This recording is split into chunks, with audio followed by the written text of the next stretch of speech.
Come hang out with us at Drew's on the River on August 1st. We'll be live with special guest Joe Shelby and your host Austin Deller for the Three Mics Live. There's no cover charge, so come have a drink and some wings and laugh your asses off with us. The Three Mics Live at Drew's on the River, Cincinnati, Ohio. Comedy night, 7 p.m. Come hang out with us.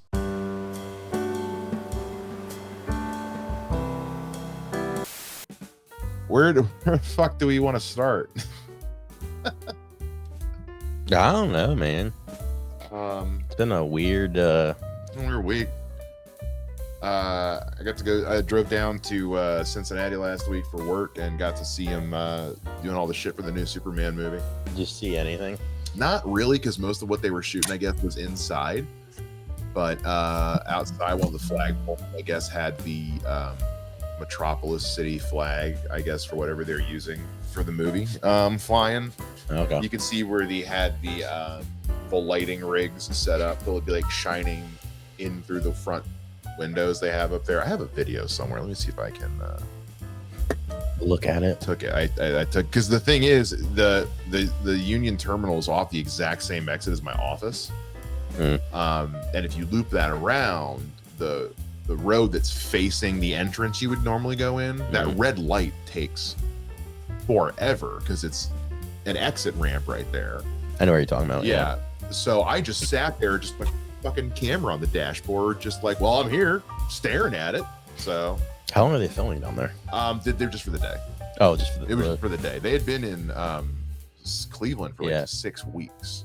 They're filming there because of the whatchamacallit. Looks like the Hall of Justice, doesn't it? Well, that's Cincinnati. Yeah, that's what they were doing it there in Cincinnati, because that's what the building was the inspiration for. Yeah.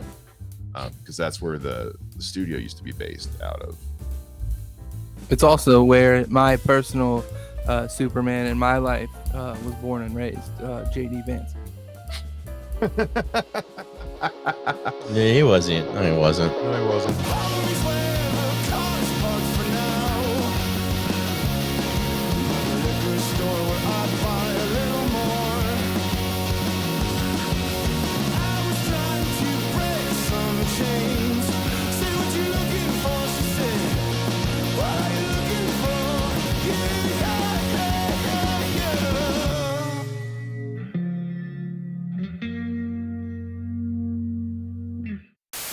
Dude, Listen up. JD, Middletown, Cincinnati. fucking hate that guy. Yeah. The whole goal was I've shit on him so many times on Twitter, and he never blocked me. Like, I basically told he's done nothing for Middletown, Ohio.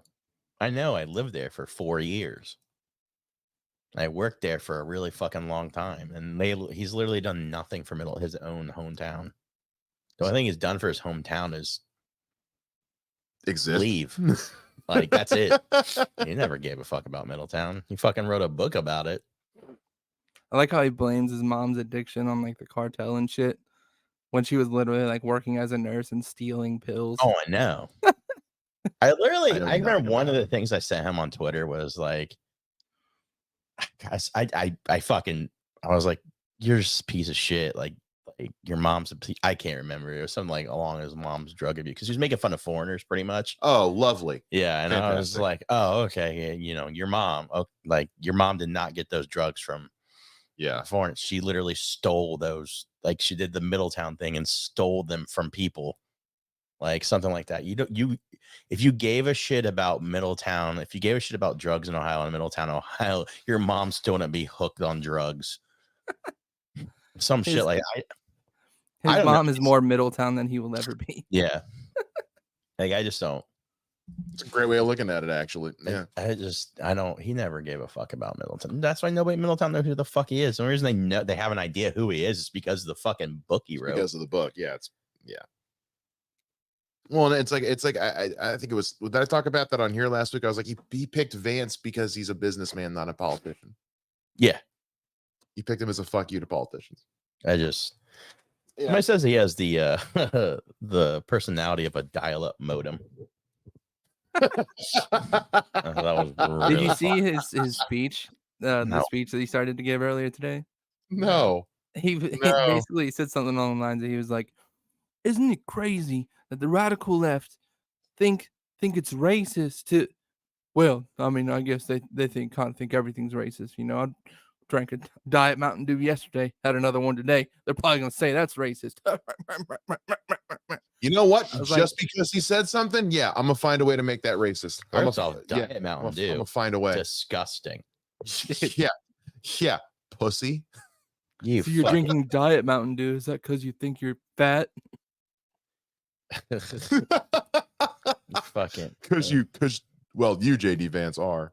No, it's coming from me. Yeah, you should probably actually cut it all the way out. You shouldn't have any sugar or drink it. I can't fucking. The dude is just a real treat. Yeah. I wish he overdosed on fentanyl. Jesus Christ. I do. He's just a piece of shit. More like OD Vance. Okay. All right. Now we're on to something. OD Vance. OD Vance. Sounds like a really bad porn name. OD Vance. or like one of those con men that goes door to door and tries to get kids hooked on those reefer sticks. Yeah. You want to get some of it, you gotta go get it from OD Vance. He looks like a garbage pail kid that's trying to be white. Does that make sense? He looks like a white collar garbage pail kid. So like a recycling bin kid? Yeah. He looks like his favorite sexual position is missionary. It looks like the only way he can come. Trash. He seems like his OnlyFans is just him ranking his favorite OnlyFans accounts. Yeah. It seems like I don't know. It seems like he hates blacks. Oh yeah, no, that's 100%. That's not even a joke. That just seems like a thing that's true about him.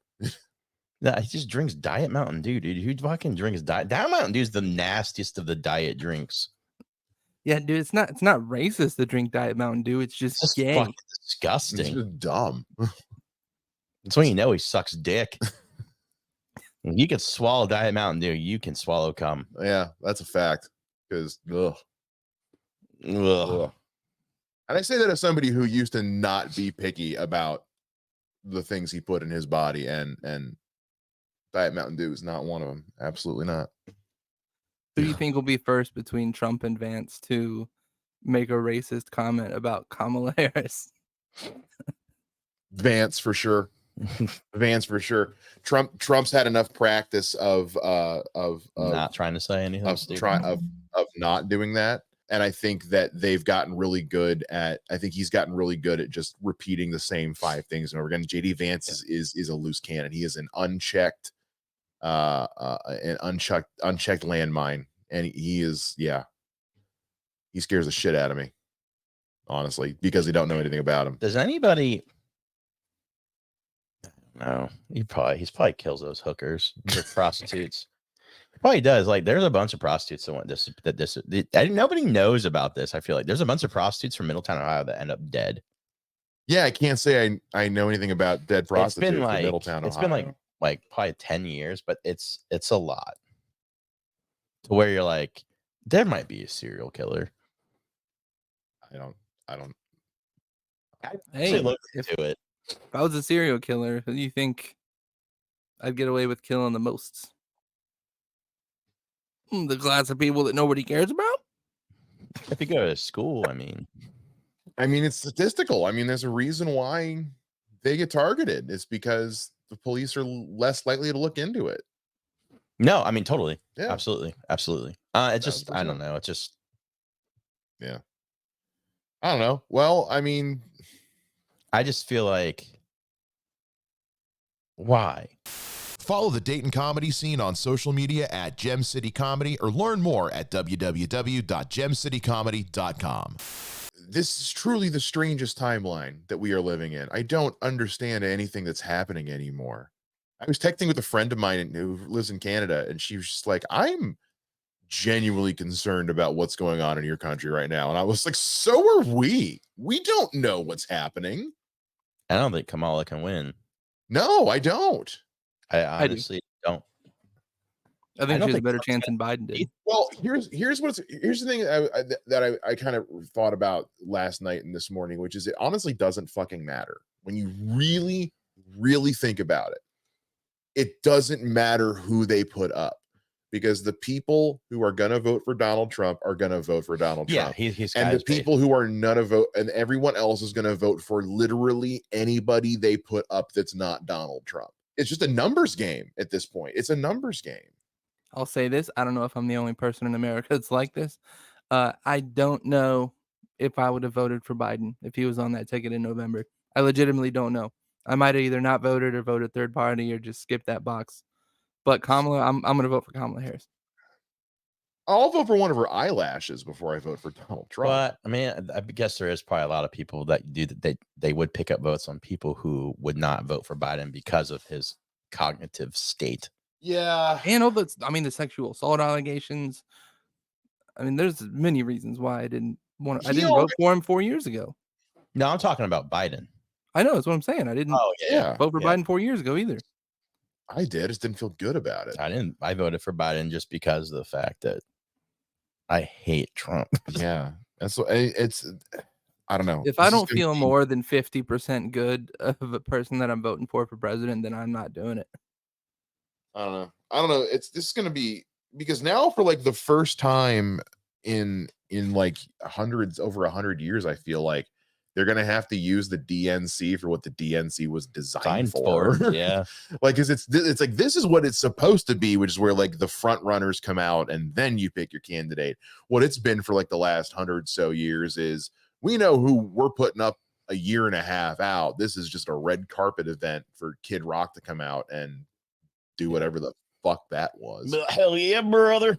Okay. And fucking Hulk Hogan. Jesus Christ. What's wild is like ever since Biden dropped out, I completely forgot Hulk Hogan did anything.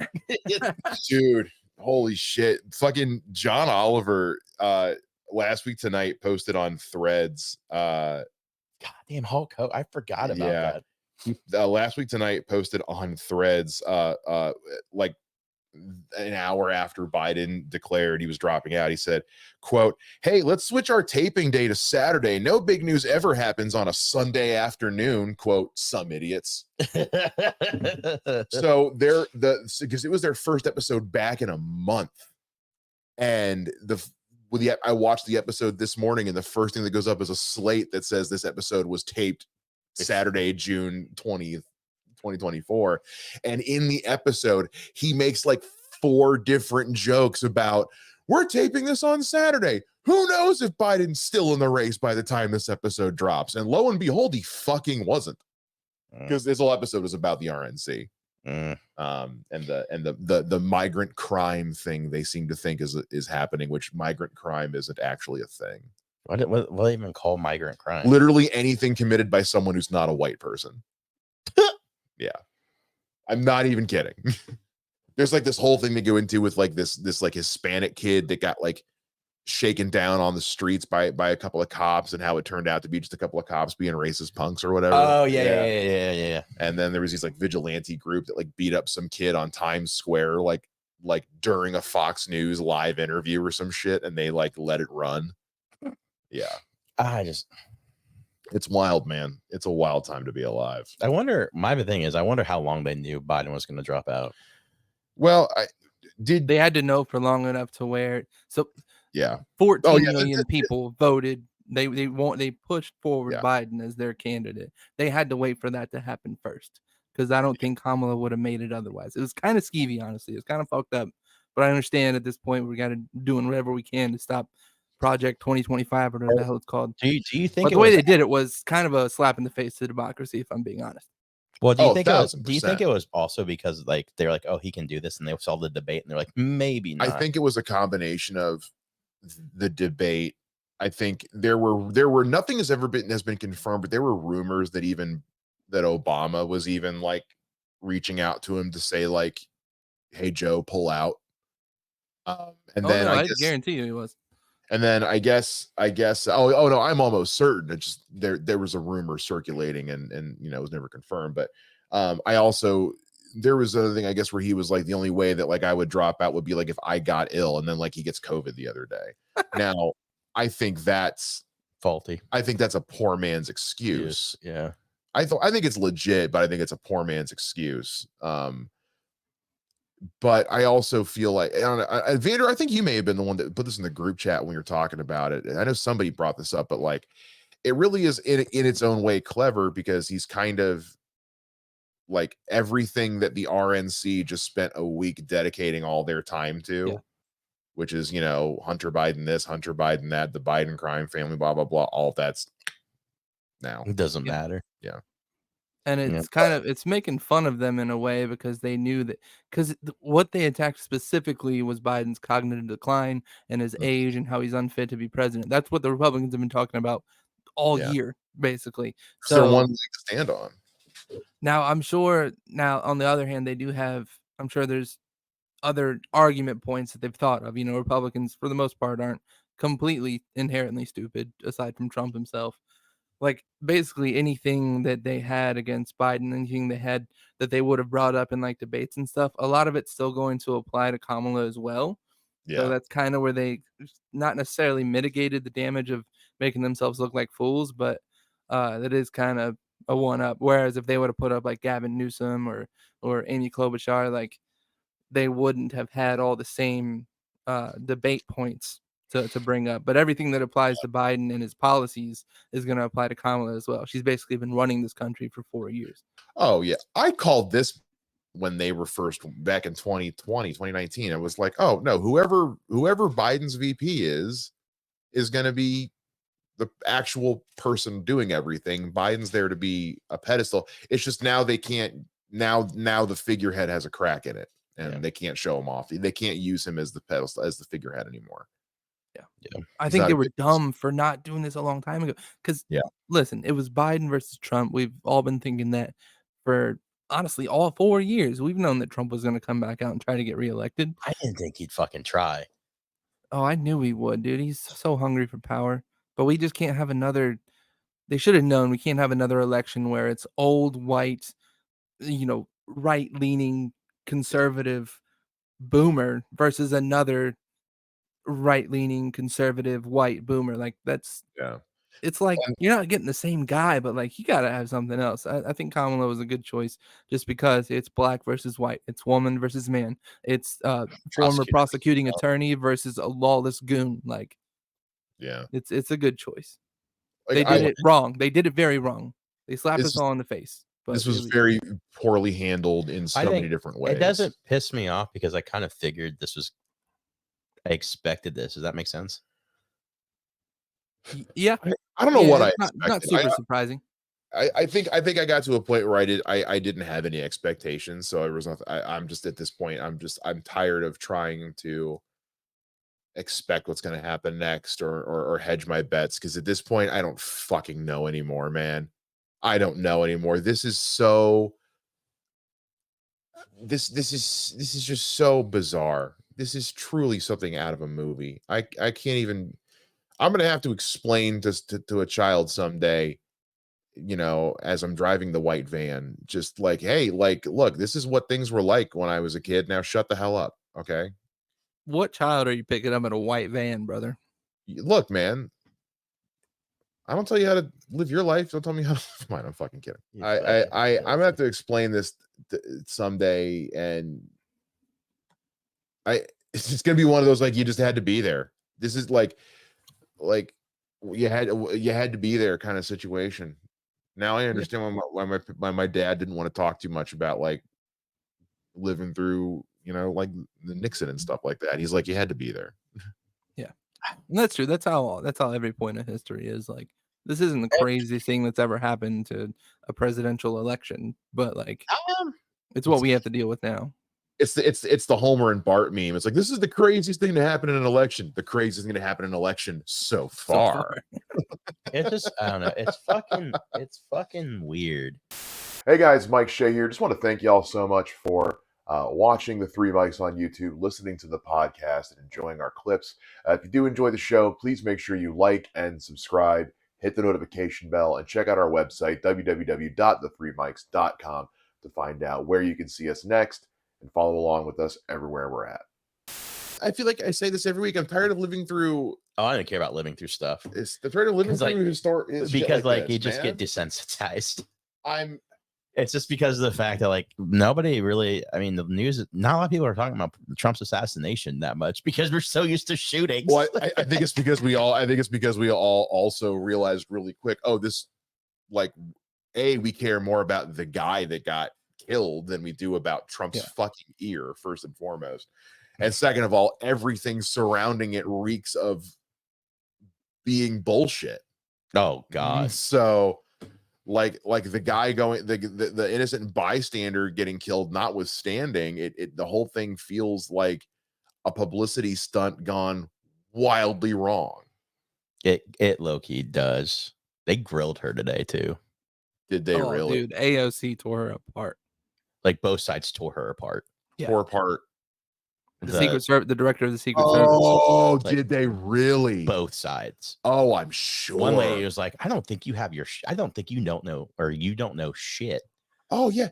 John Oliver said that in like the first couple of minutes of his episode. He was like, yeah, how did somebody get like a high-powered rifle past Secret Service?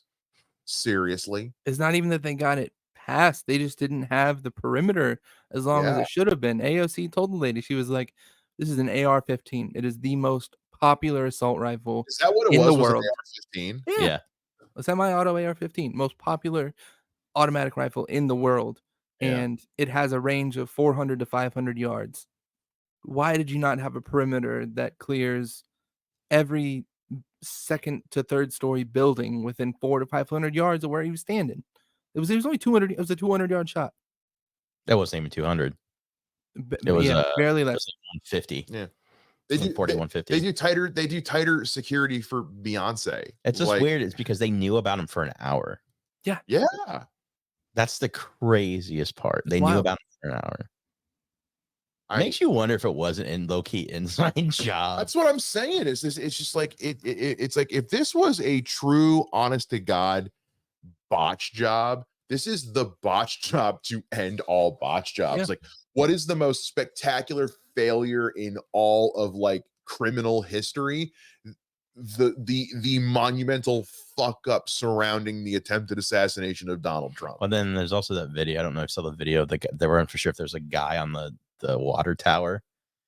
No, like a second. Are they well, no, you kind of look at it. You can't tell if it's like there's a dude up there or if it's like the camera's so bad that it makes it look like there's a dude moving in and out because of like lighting and everything. But it is pretty interesting. And was it security camera footage? No, it's from just a video camera. Or that makes me feel, because nowadays even the shittiest cell phone has like a 1080p fucking camera on it. Yeah. So I don't know about. I don't know. That's weird. They went and looked. Again. This is what it's like. That I saw the day of the shooting. It was like, this is what it's like to be a conspiracy theorist. This is how it feels. I get it now. I get the hype. I get the high. Me and Melissa actually thought about moving out of country. We've talked about it. We've legit talked about it. I'm supposed to go to Canada in October for a trip, just for a vacation, and I'm already considering like maybe I should just not. Because like my thing is, what if he does get elected and Project 2025 does come into effect? Yeah. What if my kid's gay? Yeah. Like they had like fully printed, professionally printed signs at the RNC that they were handing out for people to wave that literally were said like mass deportation now. Yeah. Like they're calling for like in his RNC speech, Donald Trump was calling for like a historic mass deportation. Like my thing is like I haven't read hardly any of it. No, I don't think I ever will. But like, I want to know what it says about the LGBTQ. I want to know what it says about that because then I worry about my friends. Mm-hmm. Like, I worry about like the mass deportation shit. It's like I have two brothers that are half Mexican. Yeah, they're born here, but like you know how much shit they're gonna be treated now. Yeah, like what it's gonna happen is if they can be born in America, but if their parents are not citizens of the U.S., they can be booted too. Yeah, my mom is, but their dad isn't. Right. But it's just one of those fucking weird things. It's fucked up. Like I really worry about like how many women's rights they're gonna take away. Like all that shit. Like it blows. Like when you saw the one going around that they're gonna mess with repayment. Like there's not gonna be, when it comes to like loan payments or student loans, it's gonna be not based off income. No, yeah. Which that's how a lot of people are living right now. It's like you can't. It's one of the things keeping me like above water is the fact that it's made for rich white men to succeed. Yeah, it's scary. I also have a feeling truly frightening. The Heritage Foundation like is doing everything that like the Westboro Baptist Church sought out to do. The difference is they had the foresight to not call themselves a church. That was the problem that WBC made, was they were calling themselves a church, so they could never get enough leverage because of religion laws. The Heritage Foundation runs themselves basically the same way, but they run themselves as a political think tank, basically. Same practices though, but since they're not considered a church, they can get away with a lot more. What do you guys say that if by 8:05 we're not done talking about this dumb America shit, we move on to another topic? Yeah. I think that's everything on that I have to say. It's just we're fucked, and I'm terrified, and I don't know what's gonna happen next. It is scary. Like I said, we've thought about, because she's she taught overseas, so right. So we thought about it like low key, because I do worry about my kid. Well, and honestly, one place we looked at was Germany, of all places. Well, and a lot of countries speak English nowadays, especially if you go over into Europe. Most of them teach English as a second language, like from elementary school, because otherwise they can't do business. Yeah, that's I'll say this: in any country that's worth it, any country that's legitimately better than America, good luck getting into it. They fucking hate us. I know. Oh yeah, but it would be. She taught school on base overseas. Oh, really? Yeah. So she's got a good career for it. That like people would embrace her a little more for sure. Yeah. I worry about it because I work in the public sector a lot, and my career field doesn't translate. Well, it comes up on a lot of right-wing budget slashes. Yeah. Like we're one of the first thing, like every other thing. Oh, my bad. I'm sorry. I didn't mean to say that out loud. You're good. I'll write it down. I'm almost to the point where I'm gonna ask my boss if we can stop giving a shit about it. But I'm such a fucking dick.